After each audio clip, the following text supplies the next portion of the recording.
নমস্কার বন্ধুরা, welcome to সম্পাস kitchen. শীতকাল এলেই সন্ধেবেলায় একটু গরম গরম ভাজাভুজি খেতে আমাদের খুব মন চায়।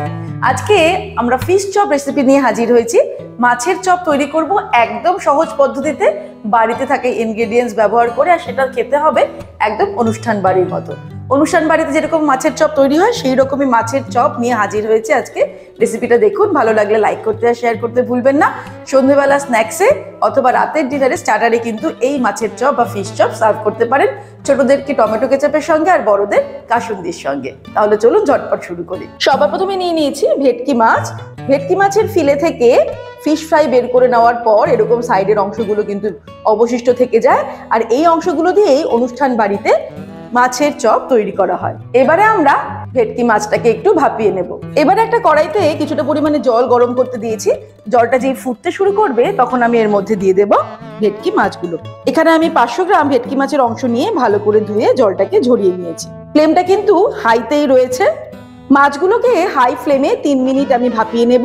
আর ভাপানোর সময় দিয়ে দেব হাফ টিস্পুন নুন, আর দিয়ে দিচ্ছি হাফ টিস্পুন হলুদ গুঁড়ো।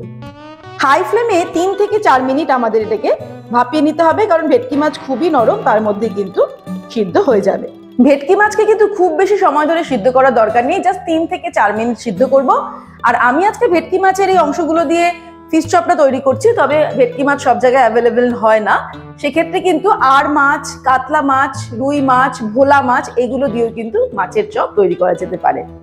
অনুষ্ঠান বাড়িগুলোতে প্রচুর পরিমাণে মাছ আসে, সেখান থেকে ফিশ ফ্রাই বা ফিশ রোলের জন্য ফিলে কেটে নেওয়ার পর যে অংশগুলো থাকে সেই অংশগুলো দিয়েই কিন্তু মাছের চপ তৈরি করা হয়। 3-4 মিনিট হয়ে গেলেই আমরা ওভেনটাকে অফ করে দিচ্ছি। আমাদের এটা হয়ে গেছে। এবার আমরা জলটাকে ঝরিয়ে নেব। জলটাকে ঝরিয়ে নিয়ে ঠান্ডা করে ফিরে আসছি। এবার একটা প্লেটের মধ্যে আমি মাছটাকে নিয়ে নেব। তারপরে মাছটাকে আমাদের বেছে নিতে হবে। এমনিতেই ভেটকি মাছে কিন্তু খুব একটা বেশি কাটা থাকে না, কিন্তু যেটুকু কাটা থাকে আমাদের সেগুলোকে আলাদা করে নিতে হবে, যাতে ফিশ চপ খাওয়ার সময় মুখে কাটা না পড়ে। এরকম কাটাগুলো আমরা আলাদা করে দেব। মাছ বেছে নেওয়ার পর এবার আমি কড়াইতে নিয়ে নিয়েছি 3 টেবিল স্পুন পরিমাণের রিফাইন্ড অয়েল। এটা সর্ষের তেলেও রান্নাটা করা যেতে পারে।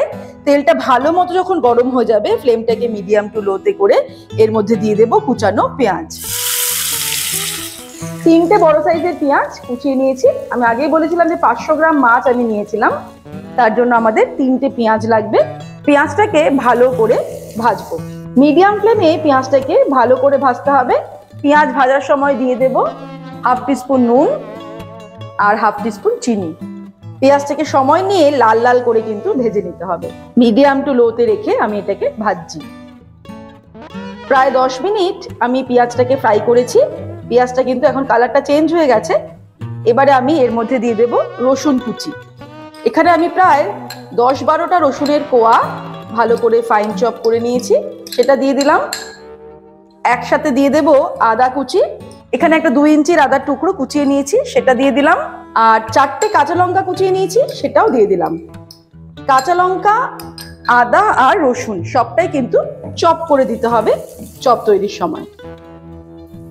এবারে আবারও ওই মিডিয়াম টু লো ফ্লেমে মিনিট 5 ভালো করে ফ্রাই করব। আরো 5 মিনিট নাড়তে নাড়তে সবকিছুকে ফ্রাই করলাম। এবারে এর মধ্যে কিছু গুঁড়ো মশলা অ্যাড করব, যেমন দিয়ে দিচ্ছি হাফ টিস্পুন লঙ্কার গুঁড়ো, কাশ্মীরি রেড চিলি পাউডার দিয়ে দিচ্ছি হাফ টিস্পুন, হলুদ দিয়ে দেব হাফ টিস্পুন, ধনের গুঁড়ো হাফ টিস্পুন, জিরের গুঁড়ো হাফ টিস্পুন। আর প্রথমে হাফ টিস্পুন নুন দিয়েছিলাম, এখন আরো হাফ টিস্পুন নুন দিয়ে দিচ্ছি। মশলার সঙ্গে 1 মিনিট কষিয়ে নেব। এর মধ্যে কিন্তু কোনো মতেই আলাদা করে জল ব্যবহার করা যাবে না। কষানোর সময় ফ্লেমটাকে একদম লো করে নিলাম। 1 মিনিট কষিয়ে নেওয়ার পর এবারে আমি এর মধ্যে মাছটা অ্যাড করব। এই যে মাছটা আলাদা করে নিয়েছি, কাঁটাগুলোকে আলাদা করে নিয়েছি, মাছটাকে দিয়ে দিচ্ছি। এবারে মাছের সঙ্গে মশলাটাকে কষিয়ে দিতে হবে। এই মাছের পুরের টেস্টটা যতটা ভালো হবে ততটাই কিন্তু চপের টেস্টটা ভালো হবে। ফ্লেমটা কিন্তু লোতেই আছে, না হলে কিন্তু নিচে লেগে যেতে পারে। নাড়তে নাড়তে আমাদের ভালো করে রান্না করতে হবে 4 থেকে 5 মিনিট। 4-5 মিনিট আমি এটাকে নাড়তে নাড়তে রান্না করে নিলাম। এবারে এর মধ্যে দিয়ে দেব একটু গরম মশলার গুঁড়ো, হাফ টিস্পুন গরম মশলার গুঁড়ো, আর ফাইনালি দিয়ে দেব 1 মুঠো ধনেপাতা কুচি। ধনেপাতাটা দিয়েই আমি ওভেনটাকে অফ করে দেব। তারপর এটাকে একটু মিশিয়ে নেব। ভালো করে মিক্স করে নেওয়ার পর এই পুরটাকে নিয়ে নেব একটা প্লেটে, আর পুরটাকে ঠান্ডা হতে দেব। তারপর আমরা চপগুলোকে তৈরি করব। এবারে পুরটা ঠান্ডা হয়ে গেলে এর মধ্যে অল্প পরিমাণে একটু বিস্কিটের গুঁড়ো এইভাবে ছড়িয়ে দিয়ে ভালো করে এটাকে মেখে নিতে হবে। এই বিস্কুটের গুঁড়োটা বাইন্ডিং এর কাজ করবে। এরকম ভাবে একটু চেপে চেপে মেখে নেব, তাহলে আমাদের চপগুলো তৈরি করতে সুবিধা হবে। অনেকে এর মধ্যে সিদ্ধ করা আলুও ব্যবহার করেন, তবে আলু না ব্যবহার করে শুধু মাছ দিয়ে কিন্তু চপটা যদি আমরা করি তাহলে টেস্টটা আরো বেশি ভালো হবে। এইভাবে একটু মিক্স করে নিলাম ভালো করে, তারপর চপগুলো তৈরি করব। এইভাবে ওভাল করে করে আমরা চপগুলোকে তৈরি করে নেব। তবে চপ আমরা যে কোনো শেপেরই তৈরি করতে পারি, সেটা চ্যাপটা গোল গোল বা ফিশ বল হলে ছোট ছোট বলের মতো এরকম তৈরি করে করে আমাদের প্লেটের মধ্যে রাখতে হবে। এটা যেহেতু পিওর মাছ দিয়ে করা হচ্ছে, এই মাছের টেস্টটা খুব ভালো পাওয়া যাবে। আপনারা চাইলে একটু অল্প পরিমাণে আলুও ব্যবহার করে নিতে পারেন। এবারে একটা প্লেটের মধ্যে নিয়ে নিয়েছি আমি কিছুটা পরিমাণ ময়দা আর বিস্কিটের গুঁড়ো কোটিং করার জন্য। আর এখানে একটা ডিম ফাটিয়ে নিয়েছি, তার মধ্যে আমি কিছুটা পরিমাণে নুন দিয়ে দেব। 1 চিমটি নুন দিয়ে দিলাম, দিয়ে এটাকে ভালো করে ফেটিয়ে নেব। আর এই যে চপগুলো তৈরি করে নিয়েছি, আমি একটু ছোট সাইজের চপগুলো তৈরি করেছি টি টাইম স্ন্যাক্সের জন্য। এবারে এটাকে নিয়ে প্রথমে আমরা শুকনো ময়দায় কোট করে নেব। শুকনো ময়দায় কোট করে নেওয়ার পর দিয়ে দেব ডিমের গোলায়। ভালো করে ডিমটাকে মাখিয়ে নেব। আপনারা চাইলে হাত দিয়েও করতে পারেন। তারপরে এটাকে আমি নিয়ে তুলে দিয়ে দেব বিস্কুটের গুঁড়োর মধ্যে। বিস্কুটের গুঁড়ো দিয়ে ভালো করে কোট করে নিতে হবে।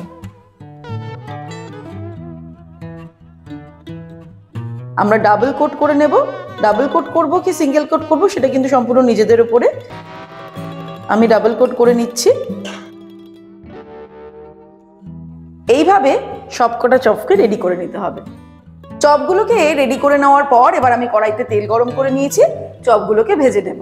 বেশ কিছুটা পরিমাণে রিফাইন্ড অয়েল ভালো করে গরম করে নিয়েছি হাই ফ্লেমে। এবারে মিডিয়াম টু হাই ফ্লেমে রেখে আমি একটু দেখে নেব। এটা কিন্তু একদম তেলটা ভালো মতো গরম হয়ে গেছে। এবার আমরা চপগুলোকে ছেড়ে দেব। মিডিয়াম টু হাই ফ্লেমেই আমাদের চপগুলো ভেজে নিতে হবে। এই চপ ভাজতে কিন্তু বেশি সময় লাগে না, কারণ ভেতরের পুরটা যেহেতু একদমই তৈরি, এখানে সিদ্ধ হওয়ার কোনো ব্যাপার নেই। আমরা জাস্ট এগুলোকে ডিপ ফ্রাই করে নেব মিডিয়াম টু হাই ফ্লেমে, তারপর এগুলোকে তুলে নেব। উল্টে পাল্টে চপগুলোকে সুন্দর করে ভেজে নিয়েছি। এর কালারটা দেখুন, একদম সুন্দর গোল্ডেন ব্রাউন হয়ে গেছে। এবার এগুলোকে তেল থেকে ছেঁকে তুলে নেব। আর চপ তো ঠান্ডা ঠান্ডা পরিবেশন করা হয় না, একদম গরমই পরিবেশন করতে হয়। তাই জাস্ট ভেজে নিয়েই আমরা এটাকে পরিবেশন করে দেব। ব্যাস তৈরি হয়ে গেল একদম অনুষ্ঠান বাড়ির মতো ফিশ চপ। এবারে যে কোনো টি পার্টিতে সন্ধ্যাবেলার স্ন্যাক্স হিসেবে অথবা রাতের ডিনারে স্টার্টার হিসেবে আপনারা এই ফিশ চপ তৈরি করে সার্ভ করতে পারেন। আজকের রেসিপিটা ভালো লাগলে রেসিপিটাকে লাইক করতে আর শেয়ার করতে ভুলবেন না। আর এরকমই দারুণ দারুণ রেসিপির আপডেট পাওয়ার জন্য সম্পাস কিচেন চ্যানেলটিকে সাবস্ক্রাইব করে নিন। ভালো থাকবেন, সুস্থ থাকবেন। আমি আবার হাজির হব নতুন নতুন রেসিপির সঙ্গে। নমস্কার।